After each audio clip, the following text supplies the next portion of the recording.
Okay, so in this segment, we're going to introduce the first of our 3 trade models. This one is the Ricardian model. In this model, we're going to look at technological differences as being the foundation for the gains from trade. This is going to be in contrast to other models, specifically later on the Heckscher-Ohlin model, where we're going to look at differences in factors of production, how much labor, how much capital, how much skilled labor different economies have as being the foundation for trade. So we start off by looking at technological differences. Now, one of the things I want to point out here is that we're going to be agnostic as to the source of those technological differences. We're just going to take them as a given. Now, one of the themes we're going to have throughout the entire course is keeping the models as absolutely as simple as possible in order to illustrate the mechanisms that could possibly lead to trade or gains from trade, gains or losses for different groups. So in order to keep things as simple as possible, we start with 2 countries. So our Ricardian model is going to have 2 countries and 2 goods or services. We're going to focus on goods. So number of countries, number of goods, and then the third thing we have to specify is the number of factors of production. And in this model, the simplest one we're going to talk about, there's only one factor of production, and that is labor. So this is a 2-country, 2-good, 1-factor of production model. And you'll see that the next 2 models we do, the next 2 chapters, we're going to keep the first 2 parts the same, 2 countries, 2 goods, but we're going to have different factors of production. Now, one thing that we're going to develop here, and you probably saw this in Principles of Micro, in fact, you should have seen this in Principles of Micro, is the notion of comparative advantage.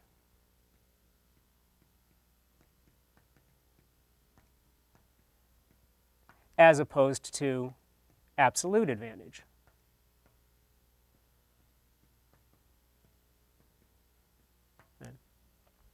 Now, absolute advantage refers to the fact of a country being just flat out more productive, being able to produce something with fewer inputs at lower cost. So it's a direct comparison. Whereas comparative advantage is a relative comparison. So I want you to hold that in your mind, and we'll talk about this in the context of a specific example. So we're going to start everything off. We start off talking about the home country first. So what we need is 3 pieces of information. We're going to have the marginal productivity of labor in wheat, which is our 1 good.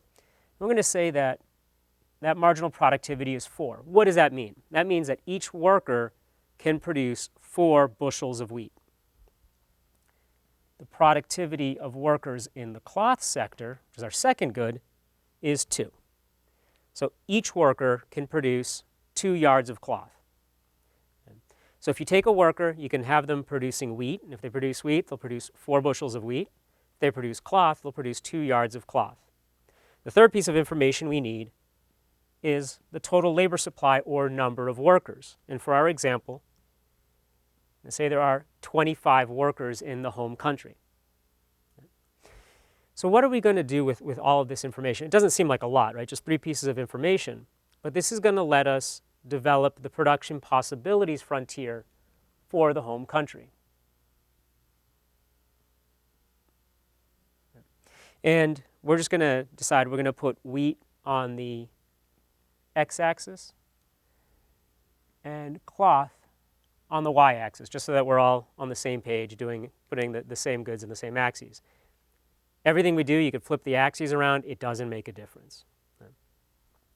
So what does the production possibilities frontier tell us? The production possibility frontier shows us all of the combinations of, in this case, wheat and cloth that can be produced with these 25 workers, given the production technology.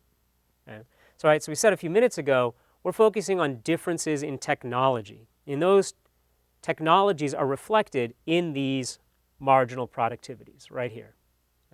And again, we're going to be agnostic about where those differences come from. We're just going to take those as a given. So how do you develop the PPF? Let's start here on our x-axis. If you took all 25 workers and put all of them into the production of wheat, how much wheat would you be able to produce? You take 25 times 4 would give you 100. Okay. And that's what the intercept here on the x-axis is giving us. Now, this is saying if you put all of your labor into wheat, what is the maximum amount of wheat that you could produce? In this case, it would be 100 bushels. On the other hand, what if you took all 25 of those workers and you put them into producing cloth? Well, each worker can produce 2 yards of cloth. 2 times 25 gives us 50. And if we just draw a straight line between those two, that gives us the PPF. Now, why is that a straight line? Okay. Start down here at the point where we have all 25 workers producing wheat, nobody in cloth. So what do we have? We have 100 bushels of wheat, no cloth. Now take one worker out of wheat production. What's going to happen to your wheat production? It's going to go down by 4 to 96. And your cloth production will go up from 0 to 2. Again, take this now one more worker. Take a second worker out of wheat. Production would go down to 92. And for cloth, it would go up to 4. Right? And as you do that, you draw out that, do that worker by worker, that's what gives us the PPF. Now, what's the important thing to note here? Notice that this trade-off is constant. What's happening? Every time I take one worker out of wheat production and put that worker into cloth production, what's happening? I'm gaining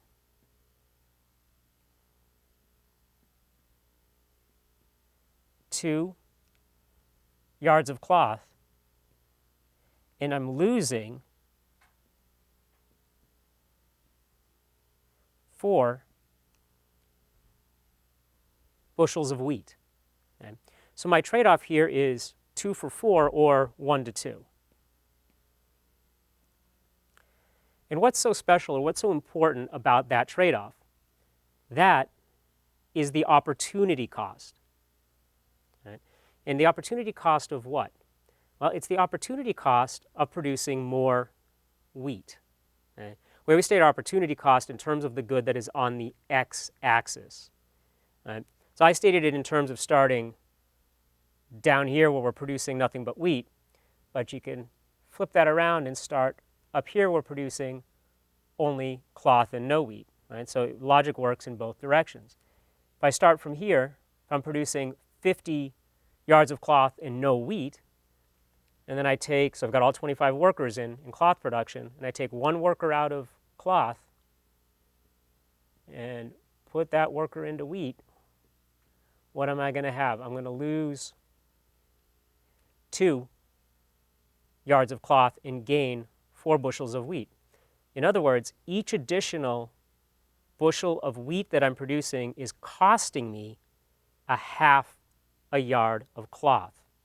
Right, so that 1/2 is the opportunity cost of producing more wheat.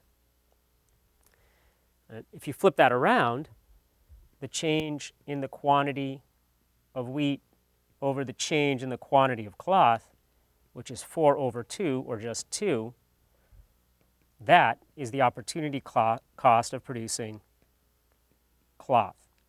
Right? We always state the opportunity cost in terms of what are you giving up divided by what you're getting. Okay? That's our opportunity cost. And what you should note here is that the opportunity cost of producing wheat, the good on the x-axis, is simply the slope of the PPF. Right? So now that's it. That's all there is to the PPF. This society with 25 workers, where each worker can produce either 4 bushels of wheat or 2 yards of cloth, can produce any combination of wheat and cloth that's on this PPF. Now, you could produce less. You could produce at a point, like say there, point X, But why would you? Why would you produce less than you're capable of? That just means that people aren't working. You absolutely cannot produce outside of your PPF. Right? So that PPF constrains your production. Now, if you think about a closed economy, right, one where there's no trade, you can only consume what you as a society produce. So that PPF not only constrains production, it also constrains your consumption. How do we show consumption? Well, now we have to add the other side of the model. Right? The PPF and our production technologies over here, our quantity of labor and our marginal productivities, those tell us what the society is capable of producing. And as just stated, they can produce any combination on this PPF. The question is, which of those combinations is the best one for society? In order to find that, we need to introduce the demand side of the model, which we illustrate with indifference curves. Right? So what is an indifference curve? Well, an indifference curve shows us all the combinations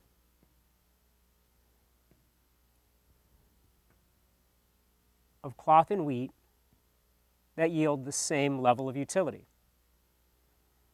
And so let's call that U0. So in this indifference curve, what we're saying is this point here, A, where you're getting this amount of cloth or wheat, rather than this amount of cloth, gives the same level of well-being to the members of our society as point B.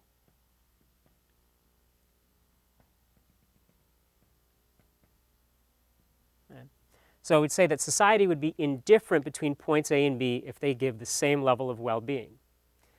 Now, higher indifference curves, say like U1, reflect higher levels of utility. You would rather be up on a higher indifference curve.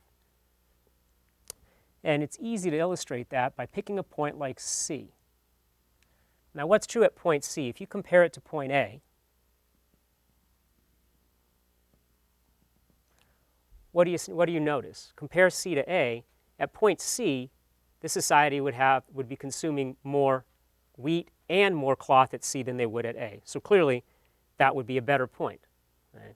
You're getting higher level of utility, higher level of well-being when you're consuming more of both. Otherwise, if you focus again back on our points A and B, what you should notice is that there's a trade-off.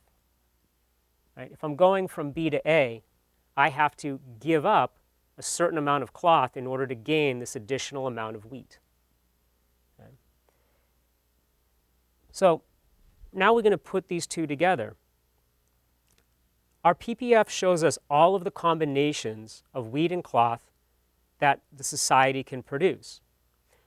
And importantly, that slope of the PPF, like the opportunity cost of producing wheat, tells you the trade-off the society is forced to make between wheat and cloth production if it wants to produce more wheat. And moving in the opposite direction, right, the inverse of that is the opportunity cost of producing more cloth. Right? How much wheat do I have to give up if I want to produce another unit of cloth, right, another yard of cloth? So the PPF tells us the trade-off society has to make, and the indifference curves give us the trade-offs that society is willing to make, right? Willing to make in terms of consumption. So we put those two together by bringing our indifference curves into our graph with our PPF. And what we're looking for is a point of tangency. Right there, right? The point where that indifference curve just barely touches the PPF. And what is true at that point? At that point, and we'll call that our equilibrium point, our equilibrium point A, at that point, what is true is that the slope of the PPF equals the slope of the indifference curve. Now, conceptually, why is that important? Well, think back to what I just said about 2 minutes ago. The PPF shows you the trade-off the society has to make between producing the two goods, right? That's the change, right? And what's that slope? It's the change in the quantity of cloth over the change in the quantity of wheat that society has to make, right? And again, what do we mean by has to make? It's dictated by the marginal productivities, right? Technology dictates that trade-off. And in this case, that trade-off is 1 to 2. Right? If I want to get another bushel of wheat, I have to give up half a yard of cloth. Well, in equilibrium, that trade-off, that 1 for 2 trade-off, is going to be equal to the slope of the indifference curve, which is, again, measured in terms of the change in the quantity of cloth over the change in the quantity of wheat. So in equilibrium, right, what is the point that gives us that equilibrium, this point A? That's the point where the trade-off that you're forced to make based on technology, based on the productivities, is equal to the trade-off you are willing to make as a society in terms of your consumption. And we call that an equilibrium, the stable equilibrium point, because there's no incentive for society to deviate from that point without any external changes to our model. Now, where do these indifference curves come from? Well, they come from a utility function.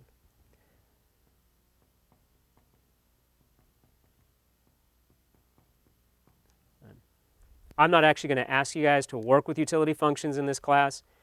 We'll just give you indifference curves and have you work with them graphically. But you can just take it that, take it on faith, if you will, that they come from these utility functions. I will actually ask the graduate students to work with those a little bit, but not the undergraduate students in the class.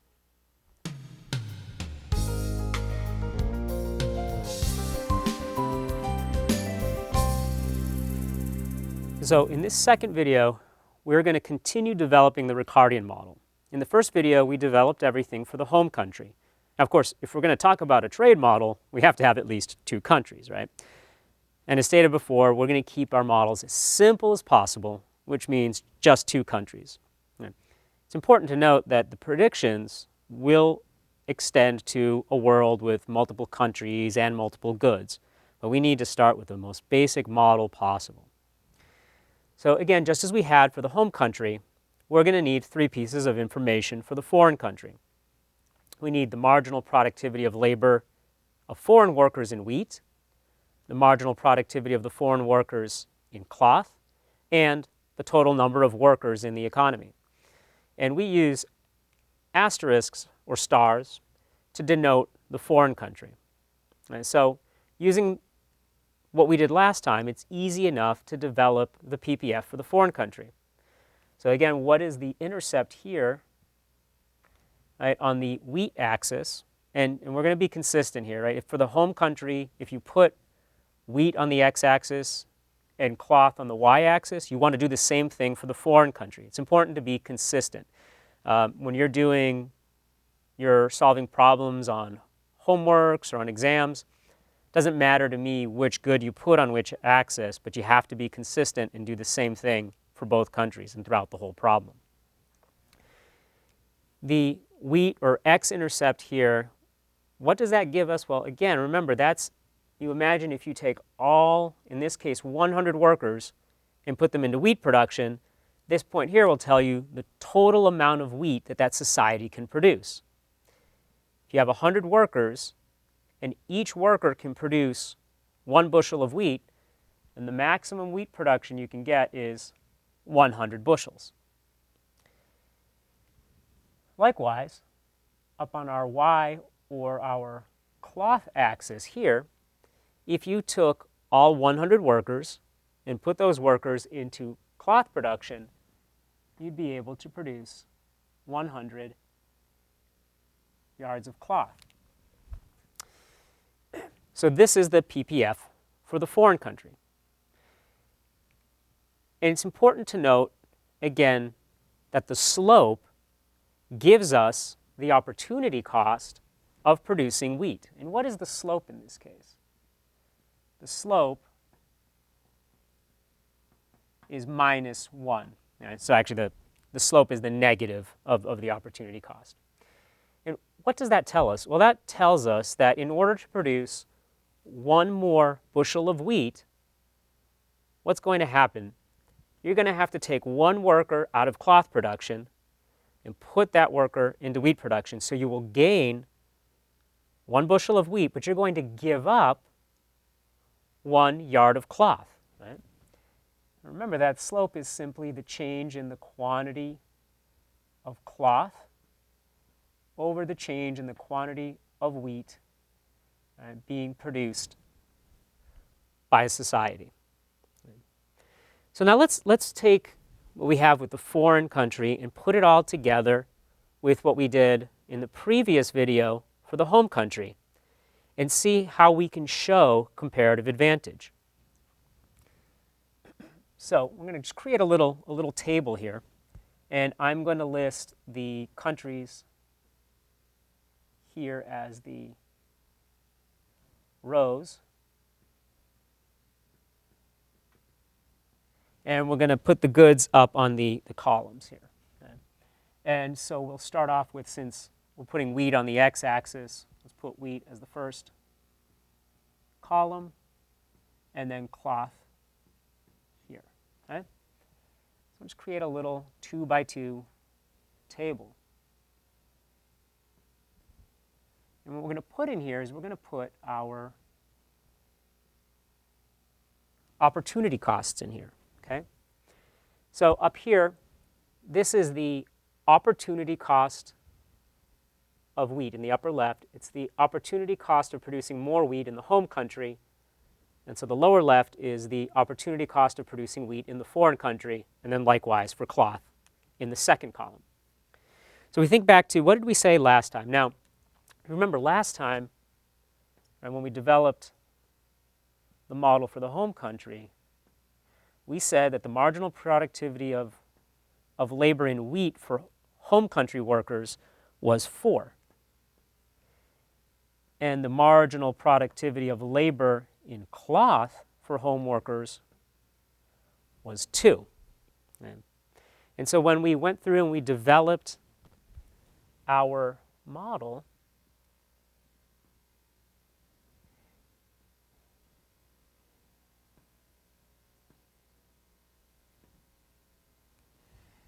we put together our PPF, and remember, we had 25 workers. Right? So when we did that, put together our PPF, we had the following. Right?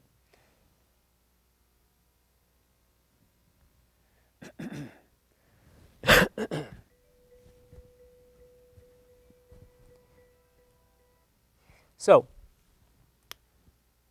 what we have, actually, let me fix that up, actually. That should be 25 times the 2 is 50 up here. And our 100. Thinking of another example here. Okay? So now the question here ultimately becomes, who's going to, ultimately what we want to get working towards is who's going to specialize in producing wheat and who's going to specialize in producing cloth. Okay? So how do we get there? So remember now, the slope here for the foreign country is -1. And again, what does that give us?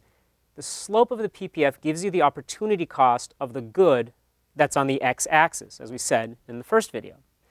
So what's the slope here? Well, the slope in the home country PPF is -1/2. Right? So that's the opportunity cost of producing wheat. What does that 1/2 mean? So if we put that in here. So we're saying the opportunity cost of producing 1 more bushel of wheat is 1/2 yard of cloth. Okay? Opportunity cost is stated in how much of the other good you're giving up. Now in the foreign country, right, that's a 1-to-1 trade-off.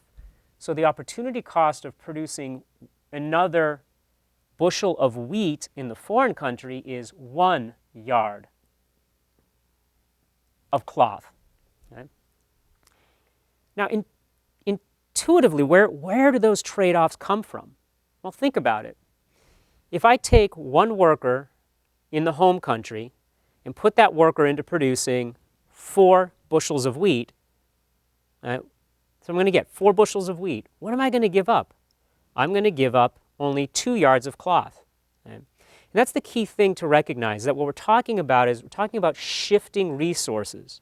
And in this Ricardian model, the only resource, the only factor of production is labor. So as I'm shifting labor from one sector to the other, how much am I gaining in production of the one good and how much am I giving up of the other?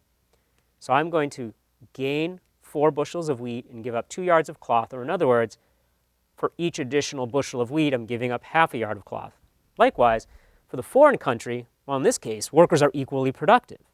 So when I take that worker and I put that worker into producing wheat, I'm going to get 1 bushel of wheat, but I'm only giving up 1 yard of cloth, which just gives me the trade-off here. So what are we starting to see here? So these opportunity costs are simply the ratio of the marginal products of labor. Right? So where does that 1/2 come from?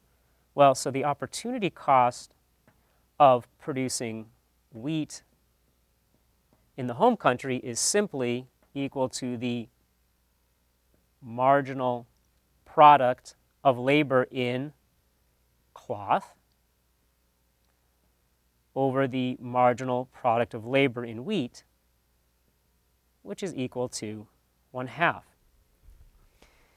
And in case you're having a hard time seeing the connection between the two, all you have to do is think about, well, what does that marginal productivity of labor in cloth represent? What is that? Well, that marginal productivity of labor in cloth is simply the change in the quantity of cloth I can produce when I change the amount of labor that's been assigned to produce cloth, or that is in the cloth sector. And the marginal productivity of labor in wheat, likewise, is the change in the quantity of wheat that I get when I change the amount of labor that's in wheat production. So what happens when I take those two fractions and I put them together? Well, these delta L's cancel, and what am I left with? I'm left with the change in the quantity of cloth over the change in the quantity of wheat, which is, once again, simply the slope of the PPF. And so that's how you'd find the opportunity cost of producing wheat for either country. Now, the opportunity cost for the other good is simply the inverse of that. You just flip those ratios. Okay?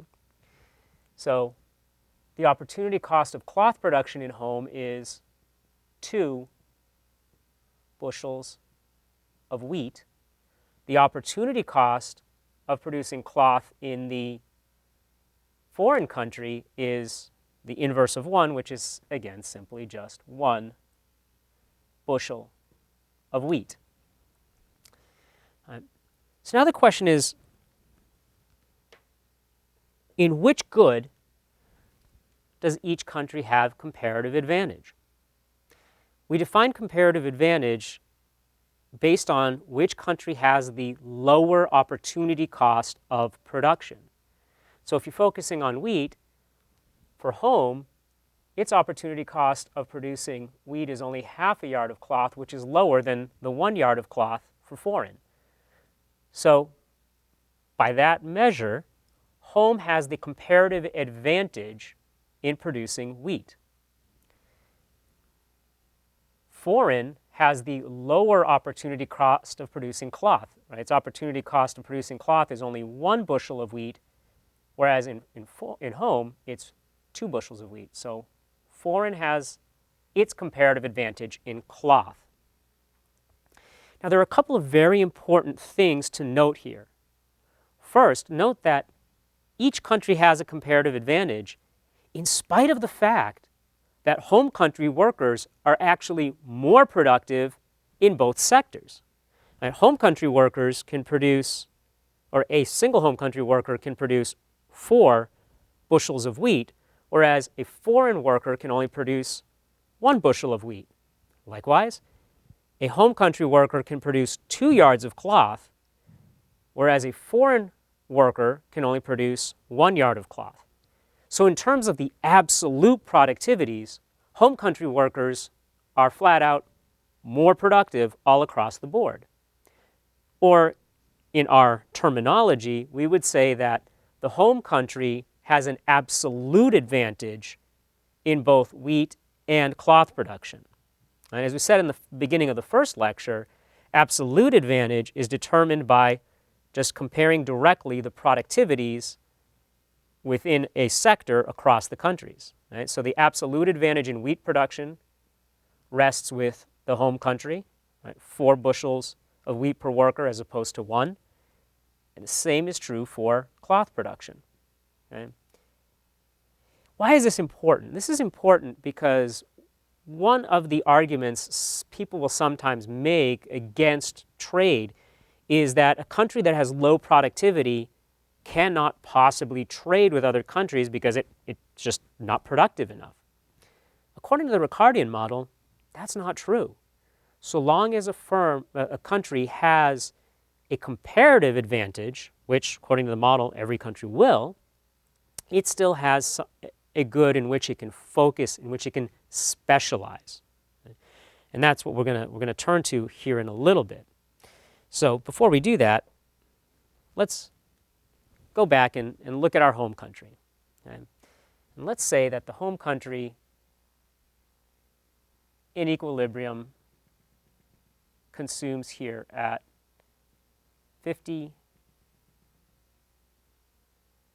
and 25 without trade. And remember, where does this come from? Well, we have to go back and put in our indifference curves. Right? So we could say, let's say that they're here at 25 and 50. And let's say that the foreign country is at 50 and 50, right? So that in autarky, right? So autarky is the absence of trade, right? Completely closed economy. The home country will produce 50 bushels of wheat and 25 yards of cloth, and it will consume 50 bushels of wheat and 25 yards of cloth. Remember, in a closed economy, you can only consume what you produce. And because we're keeping the model as simple as possible, there's no saving or no storing, right? You produce it, you consume it. Right? We could try to add a temporal component to the model, but that would just add a lot of complexity without changing any of the basic insights in terms of comparative advantage and patterns or direction of trade. So we'll just assume that this is our equilibrium, and again, without giving you the utility function, there's no way for you to sit there and pin down the exact equilibrium in autarky. So I'm just giving that to you as our starting point. Now the question is, well, how are the two countries going to specialize? What's going to be that pattern? What good is the home country going to focus on producing for export and then importing the other good? And on the flip side, which good will the foreign country specialize its production in and export that good? One more step before we get to that is to think about how all of this relates to relative prices. And in order to do that, we need to think about the labor market. Remember, we only have one input. Right? We've got labor. So when we think about the cost of production, all of our cost of production is simply coming from the cost of the labor needed to produce wheat and the cost of the labor needed to produce cloth. It's also important to note that we're assuming that these workers are all identical, or what we like to say is they're homogeneous. Right? One worker isn't more productive than the other. One worker isn't better suited at making wheat as opposed to cloth, whereas another worker is better suited to making cloth. In reality, we acknowledge that, of course, that is likely to be true. But for keeping the model as simple as possible, we just assume all workers are the same. Okay? They're homogeneous. Why is that important? It's important because if you're all the workers are the same, that means they'll all get paid the same wage. And they don't have preferences for working in one industry over the other. So they're just going to go and work in the sector that provides the higher wage. What that means is that in equilibrium, the wage that's paid in the cloth sector has to be equal to the wage that's paid in the wheat sector. Now, basic theory tells us that you hire workers up to the point where the value of the marginal product of labor is just equal to the wage. So what that means is that in each sector, the wage is equal to the marginal product of labor in that sector, and so let's just say we have sectors X and Y to keep it general, times the price of the good. Okay? So the right-hand side of this equation here, we call that the value of the marginal product of labor. Well, why is that? What does that mean? Well, the marginal product of labor tells you the change in the amount of X that I get when I increase the amount of labor that's being used to produce X. And then, of course, the price of X tells you how much the firm is going to sell that unit of output for.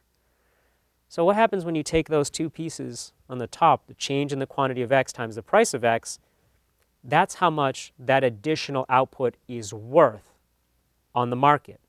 Okay? And because we only have one input, one factor of production, the value of that increased output gets paid entirely to the workers. So the wage is equal to the value of that additional output that they are producing at the margin. Right? You have homogeneous workers and we have competitive markets. There are no markups here. Right? There are no additional profits to be gained. Right? It's a very, very simple model, very simple economy. So why is this important? Well, if this holds true in both sectors, what this means is that the marginal product of labor in cloth times the price of cloth is equal to the marginal product of labor in wheat times the price of wheat. Okay. So why is this important to us? Well, this is important because if you take this and you rearrange this equation, and we can think about stating it in terms of our opportunity cost. Right? Remember, we said the opportunity cost of wheat is the ratio of the marginal product of labor in cloth over the marginal product of labor in wheat. Well, we can rewrite this equation here to have that same ratio over here on the left-hand side. And what do we see that that's equal to? We see that that ratio, so if I take the marginal product of labor, which is in wheat, is on the right-hand side, and I divide through, it brings it over to the denominator on the left. And likewise, I'll divide through by the price of cloth to bring that over to the right-hand side. So what's that telling us? That's telling us that the relative price of wheat is equal to the ratio of the marginal products of labor. Right? And so in this case, what does that come out to? Well, remember, the marginal product of labor in cloth is 2, and the marginal product of labor in wheat is 4, so 2 over 4 gives us 1/2. So what are we saying here? We're saying that wheat is half the cost of cloth. Why does that make sense? Well, go back and look at these productivities here. You only need half as much labor to produce a bushel of wheat. Right? Another way of looking at this marginal productivity of labor in wheat is you could invert that. And the way it's stated here, we're saying that each worker produces 4 bushels of wheat. You can flip that around and state it as equally true as saying that, well, each bushel of wheat requires 1/4 of a worker's labor. Right? You're just flipping that around. Same thing is true with cloth production. Now, when we're saying that each worker can produce 2 yards of cloth, another way of saying that is you need half a worker to produce 1 yard of cloth. And so because workers are twice as productive in the home country in wheat production as they are in cloth production, that means that cloth is going to have to be twice as expensive, or in other words, that wheat is going to be half as expensive as cloth.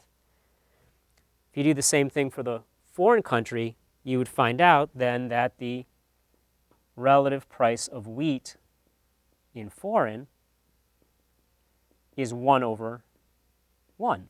Because the workers are equally productive in both sectors. So now this sets us up. And at this point, we are ready to start talking about patterns of specialization. Right? And that is going to be the topic of the next video.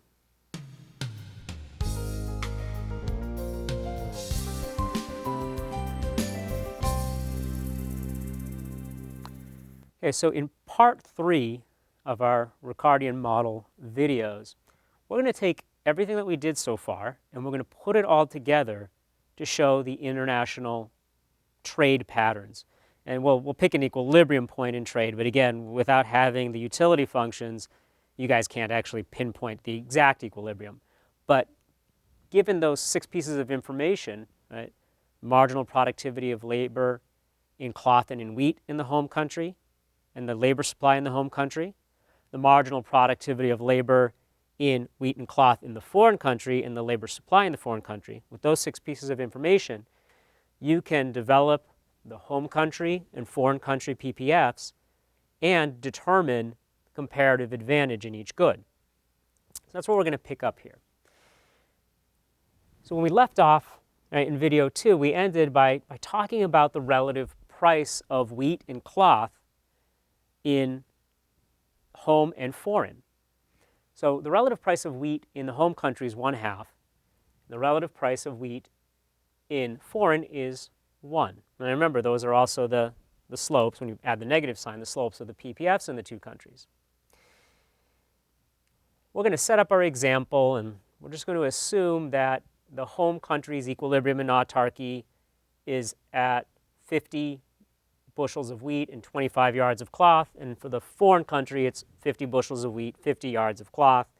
For the grad students, especially those in the master's program in economics, those of you who've taken the advanced micro, I want you to think about what that means for the utility function. I know I haven't given you one, but think back to a basic Cobb-Douglas production function and think about what's implied by our choice of the equilibria here, at least in terms of the foreign country for sure, and then you could think about also, that's the easier one to see, is the foreign country, but think about what that might mean for the home country as well. Now, remember that if you have the relative price of wheat in home is 1/2, well, that means the relative price of cloth is just the inverse of that, so it's 2, and the relative price of cloth in foreign is 1. Now, for international trade equilibrium, what has to be true is that the relative price in trade has to be somewhere between the 2 autarky relative prices. So if we stick with our, we're going to focus on the relative price of wheat because of the way we've placed wheat on the x-axis here. And if you have a relative price of wheat, let's say that is at 2/3, okay? And we just picked something that was somewhere in the middle. It doesn't, so long as it's anywhere in the middle, it'll work for the sake of the example, somewhere in between. It doesn't have to be smack dab in the middle of the 2. So what does that mean for the home country? Okay, so take a minute and think about this. So what if we were to take a world price line? Okay? That world price line would have a slope of -2/3. And so then what we'd be looking at is saying, well, where will that intersect our PPF? And there are 2 places that can be the case, right? So think about what is a slope of -2/3? Our PPF has a slope of -1/2 or 0.5. And -2/3 is -0.67. So that means that the world price line is steeper. So where would we expect that to intersect? Well, it could intersect here. right, up at our cloth intercept, and or if we drew it up here, it would intersect at the wheat intercept. So the question is, well, which one of these makes sense? At which point will the home country operate? What's important to note about the world trade line or the world price line is that it shows the combinations of our two goods, our wheat and cloth, that the country can consume. So just ask yourself very simply, would you rather be consuming on the solid blue line up here or on the dashed blue line down here? Well, you'd be much better off on this solid blue line, right? So what does that mean? That means that the home country, which has the lower relative price of wheat, is going to specialize and produce only wheat. So think about this, right? We said in autarky, each country is going to produce both goods and then consume both goods, right? In autarky, you can only consume what you produce. So assuming consumers like to consume both cloth and wheat, they're going to have to produce both cloth and wheat. But trade allows each country to consume outside of its PPF. It allows each country to consume a quantity of a good larger than what it produced. So in this case, the home country is going to end up producing here, it's going to produce 100 bushels of wheat and no cloth. So that means we have complete specialization. All 25 of those home country workers are going to be put into the wheat sector. Now this is a pretty remarkable prediction when you think about this, because in reality, of course, we don't get complete specialization. As much as people have talked about the decline of manufacturing in the United States, we still do have a manufacturing sector, and we still do have roughly 1 in 10 workers employed in the manufacturing sector. So one thing I want you to think about, that we'll discuss in class, is why we get this stark, right? There's this extreme prediction in terms of specialization, this complete specialization. Right? The home country is going to completely give up production of cloth. Okay? And to give you a hint, focus on the marginal productivities of labor and cloth. Okay? That's where the answer to that lies. But continuing on with our example here, so now what can the home country do? It can produce here, and then it can trade anywhere along the world trade line. And so let's say that they end up consuming at a point like this. And we're going to end up picking the point here. And so let's say that's at,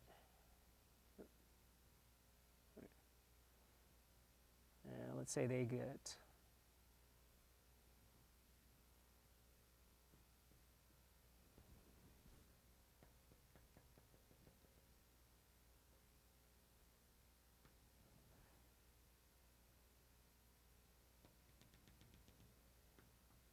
$40 and $40.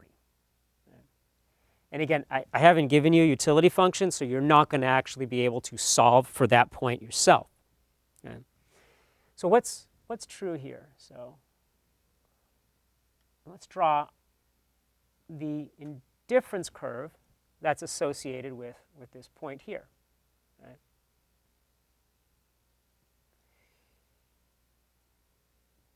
So what's true at that point? What's actually happening here?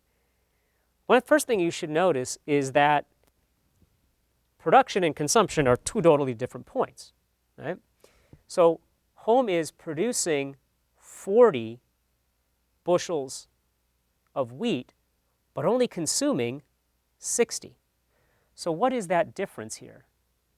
That difference between the 40 and the 100, rather, is 60. So that 60 is the quantity of wheat that's being exported. Right? You're producing 100 bushels of wheat, but you're only consuming 40. So where's the other 60 going? Well, that other 60 is being exported to the foreign country. Likewise, home is producing 0 cloth. And yet, in equilibrium, so let's put that 0 there, in equilibrium, they're consuming 40. So where are they getting those 40 yards of cloth? Where are they coming from? Well, they're importing those 40 yards of cloth from foreign. Now, we've set up this example to also to be consistent with and illustrate an important point here is that the trade has to be balanced, okay? And there's no intertemporal component to our model. It's just a point in time. So that means that the value of the wheat that home is exporting to foreign has to be equal to the value of the cloth that they're importing from foreign. Given that wheat is 2/3 the price of cloth, that works out. Right? So you can just think, for the sake of example, just set the price of cloth to 1. So you're importing $40 worth of cloth. You're exporting 60 bushels of wheat at 2/3 of a dollar. That's 60 times 2/3 is $40, right? So the trade's balanced. Okay? Well, what can we do? What can we do with this here? Well, we can actually start to derive the export supply curve. Okay, so this is going to be the international or the trade market.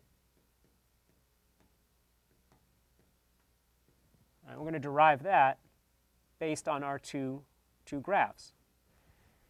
So the home country is specializing in wheat and exporting wheat. Okay? They have their comparative advantage in wheat, so they're going to specialize in the production of wheat, export wheat, and import cloth. Okay? So let's, for the sake of this example, we're just going to pick one of the two goods, and we'll focus on wheat. Okay? So this is going to be the quantity of wheat that's being traded. Okay? Now, it's important to note, again, I said it earlier, but really have to reinforce this. All right, the world relative trade price in equilibrium has to be between 1/2 and 1. Okay? Has to be between the two relative prices. So we can bound our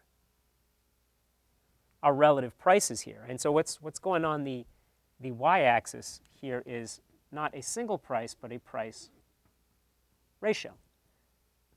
Right? And so we know that our trade, our international market, those prices are going to be bound between 1/2 and 1. Well, why is that? So think about it. The home country has the lower price of wheat, right? What if you offered a price that was less than 1/2? Let's say we offered a relative price of wheat that was 1/4. Would the home country take that? Why would they?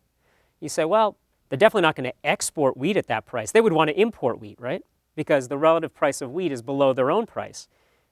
But that's also true for the foreign country, right? If the price of wheat is less than the price in both countries would want to be importers. Nobody's exporting. You can't get trade.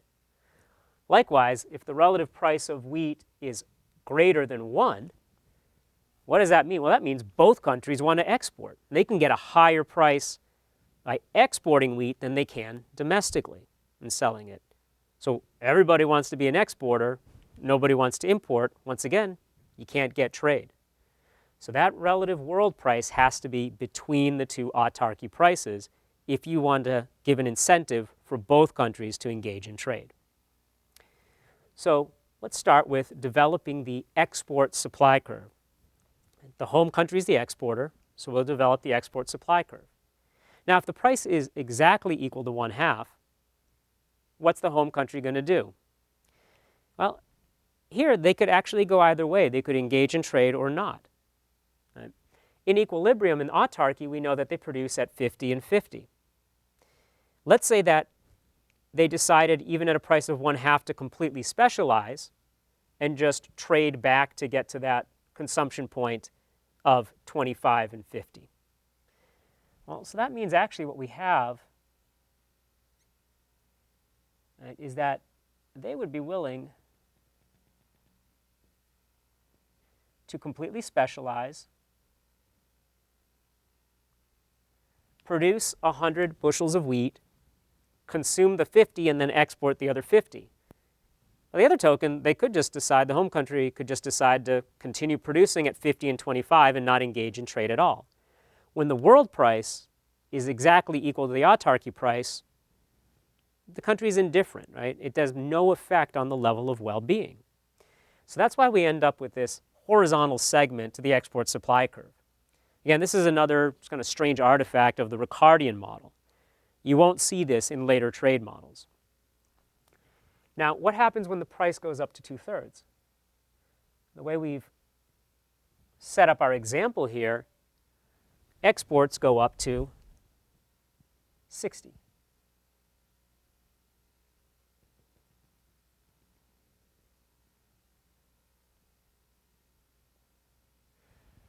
And you can imagine we could take the same exercise we started off with here. Now you can say, raise the price a little higher. Let's make the relative price, instead of 2/3, let's make it 3/4. And you'd go in, you'd draw this again, and get some other quantity that they would export. And it would be higher than the 60. So that is what the export supply curve looks like. Okay? So that's the one side of the international market. Now, the other side comes from the foreign country. And let's say that what they end up at is, and again, so now to make this balance, of course, what's important is your example, right? Your example has to be balanced. So if the home country is going to export 60 bushels of wheat, that means that the foreign country has to be willing to take all of those 60 bushels of wheat, otherwise we don't have a stable equilibrium. So to make sure our example works and we have balanced trade, we're going to end up with, now I'm going to draw our international price line, which the slope, right, of the foreign country PPF is 1 or -1, but the world price line is, remember that slope is -2/3. Right? So then, of course, the question is, where do they end up consuming? Draw slightly better. Make sure you guys can see all that. So where do they end up consuming? Well, maybe they will end up producing here. What does this reflect? I want you guys to stop and think about this for a second. Does this line make any sense? All right, this is one way to draw it, but what are we assuming if I draw it this way? I'd be assuming that they're producing wheat and then trading along this line. Well, we already said for the home country, there's no way they're going to do that, right? Because what are you doing? You're now consuming inside your PPF. So that's now equivalent, right, to our dotted line that we had earlier. Instead, if they were specializing out here, right, now they'd be able to consume anywhere along this blue line. Okay? So again, it's important to think about when you're trying to figure out the pattern of specialization. Graphically, it's really easy to see it because you'd rather be consuming on the higher line. So foreign will specialize completely here. Okay? Now in autarky, we said they were producing and consuming here. Right? Now with trade, let's say they end up at 60 and 60. Right? And we can put in our utility function, our indifference curve here, and call that U1, and we'll add of course, our stars to denote that it's the foreign country, not the home country. And what do we see here? Again, now foreign is going to completely specialize in producing cloth. So when it decides to enter into trade with home, all 100 of those foreign country workers are going to go into cloth production. So the country will produce 100 yards of cloth and 0 bushels of wheat. So if they want to consume any wheat, they're going to have to trade for it. So in this case, they're going to end up trading for or importing 60. Right? That's 60, from 0 to 60. Those are the imports of wheat. Right? And that's the 60 is equal to the 60 bushels of wheat that home is exporting. Likewise, foreign's producing 100 yards of cloth, but only consuming 60. That difference of 40, well, those are the imports, or sorry, the exports rather, of cloth, right? And notice, again, it's balanced, right? Home is going to export 60 bushels of wheat. Foreign, the way we've drawn the example, set up the example, is importing those 60 bushels of wheat. In return, foreign is exporting the 40 yards of cloth, which home is importing. So again, likewise, when we're setting up our example here, now the import demand curve is very similar here. It's going to have this horizontal segment. And the logic behind that is the same as what we had for the home country. And when you look at the home country, we said, well, you know, if the price was exactly equal to their autarky price, they'd be indifferent between completely specializing or just continuing to produce and consume at their autarky equilibrium. Well, the same logic applies here to foreign. If you were to give an international price of 1:1 price ratio, say, well, you know, they could continue to consume and produce at 50 bushels of wheat, 50 yards of cloth, or they could completely specialize in producing nothing but cloth and then trade out to reach this point at 50 and 50. They'd be indifferent between those two. So once again, you get this horizontal segment from 0 to 50. Now, I don't want you to assume that the length of the horizontal segments of the export supply and import demand curves are always the same.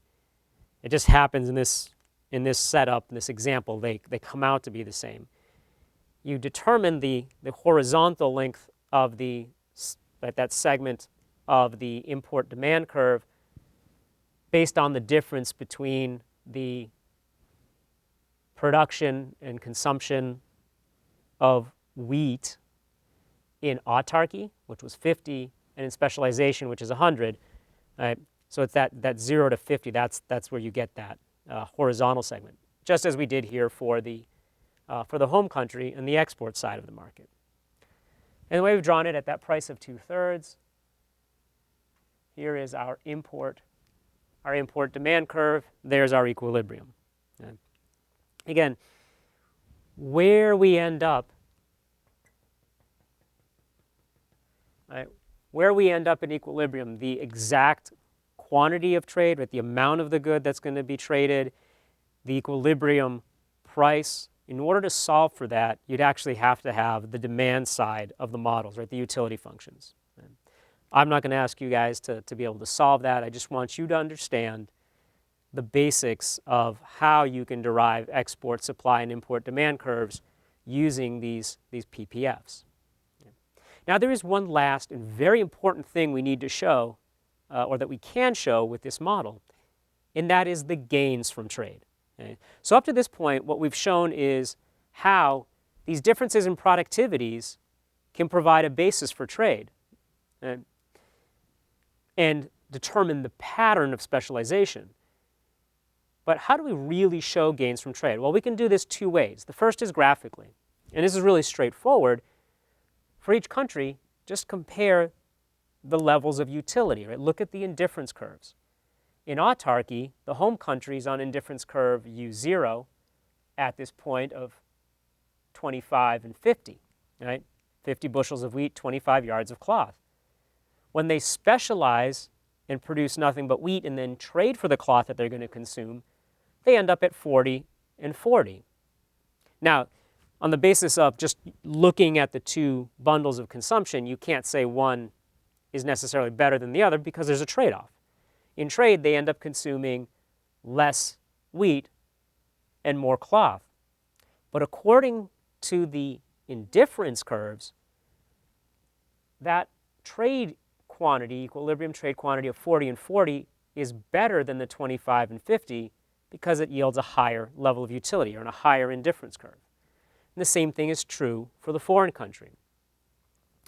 Perhaps a more concrete way of seeing the gains from trade is to look at what happens to wages.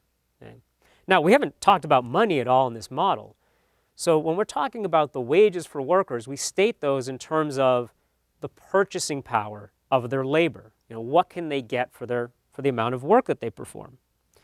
So let's think about this. We start off with the home country. So what is the real wage? Right? I'm talking about it in the terms of the real wage. Real wages are stated in terms of what the worker can purchase with their efforts, with their labor. So what is that wage equal to? And so we'll start off by looking at the wage in autarky, right? So without trade.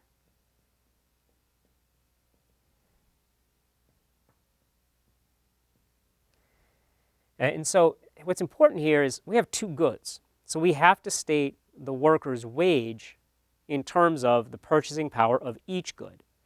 Now in autarky, workers either produce wheat or cloth. And the purchasing power is then determined by how much of the one good they produce and the value of that good in terms of the other good. So let's say that in autarky you have a worker who's producing wheat. And so if that worker's producing wheat, well, they can produce 4 bushels of wheat.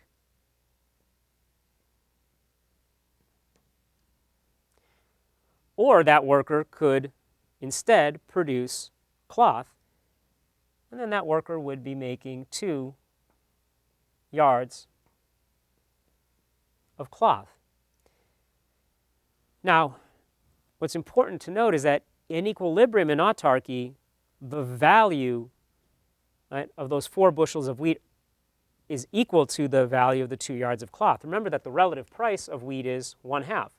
So if you're a worker producing wheat in the home country in autarky, you're making 4 bushels of wheat.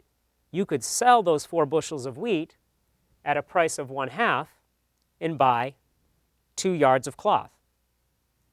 Alternatively, if you're a worker in the home country making 2 yards of cloth, well, each of those 2 yards of cloth are worth 2 bushels of wheat. So you could trade those 2 yards of cloth for 4 bushels of wheat.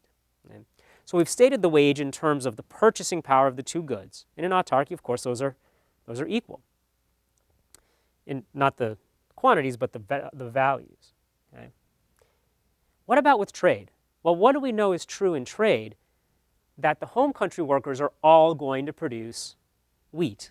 Right? Everybody's going to specialize in wheat here.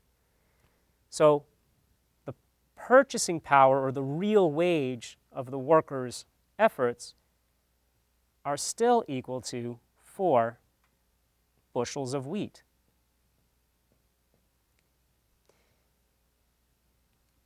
But what can they get for those 4 bushels of wheat? Well, they could take those 4 bushels and they can trade them on the international market at a price of 2/3. Right? So what do we mean by that price of 2/3? What we're really saying is that each bushel of wheat is going to go for 2/3 of a yard of cloth. So if you multiply that 4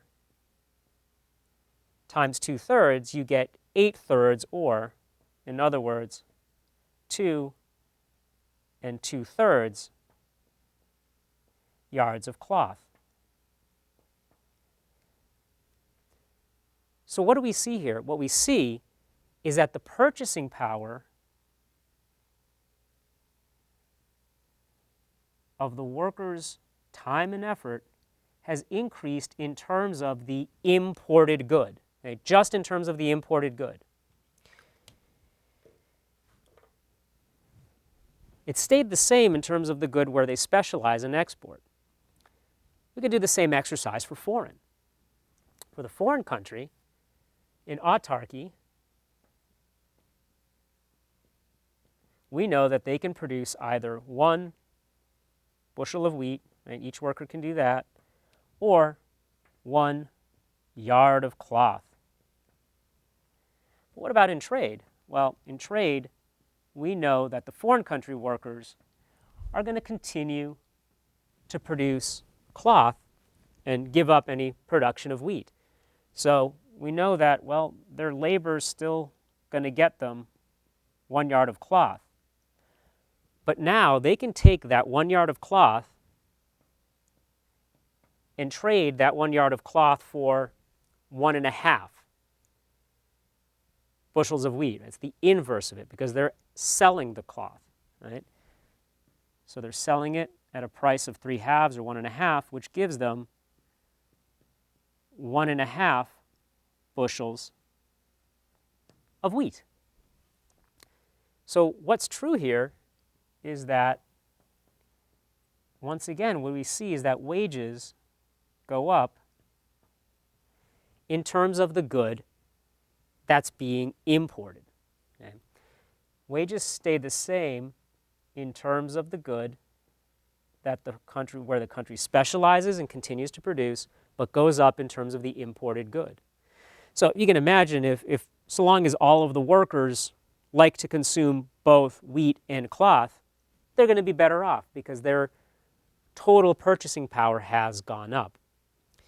Now, one of the drawbacks of the Ricardian model is that it doesn't really let us look at how different households, how different workers might be impacted by trade, because all the workers are identical.